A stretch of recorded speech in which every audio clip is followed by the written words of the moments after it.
Hey everyone, how's it going? Matthew Bailey Media here, and welcome to another 2026 movie review. Now, before we get into it, if you haven't noticed the little difference in my look, I'm actually wearing a different hat this time than the one I usually wear. In fact, it's actually over here off camera, but if you can't tell, with the current coloring of my hat, you can, and by the title of this video, you can tell what this review is about.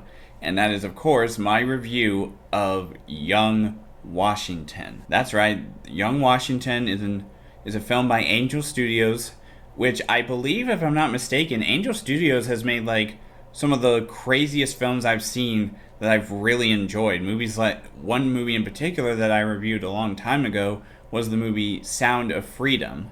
If y'all remember my review of that, go check it out. But with this movie, Young Washington, this sort of tells the story of a young George Washington before he even, about 20 some years before he became the first U.S. President of the United States. And it sort of tells you like his journey to wanting to create America in the way that he thinks it should have been depicted. And this was released a few days, the day before the 4th of July, which is why I'm trying to wear as many blue, red, and white as I can, or whatever, in this review. I forgot the name of the actor who plays Young Washington in this movie, but he really did do a decent job, if I'm not mistaken. I mean, this movie really depicts how young George Washington was before he became the first president, how things were depicted back then, which, of course, since this was before the Civil War originally happened, there was apparently even slavery back then, up until the Civil War happened. And I find it really crazy how, again, this is not really a political video in any way, shape, or form, but I will say it's funny how, even though George Washington was the first real independent president that came into the fold, the first time we get any Republican or Democrat candidate isn't until like closer to when Abraham Lincoln came around. I know there was a few people before him, but they were all Democrats, and it wasn't until Abraham Lincoln came around that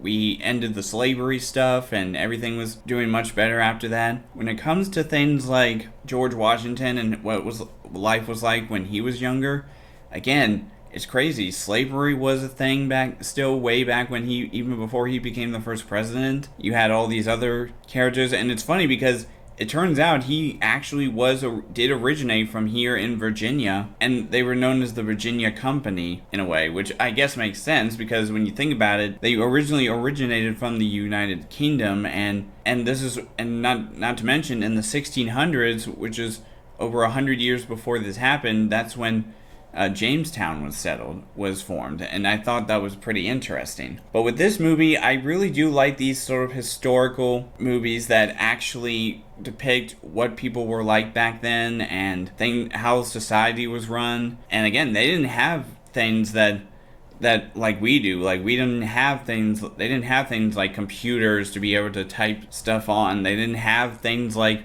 automobiles to be able to ride around on. They actually had things like horses, carriages.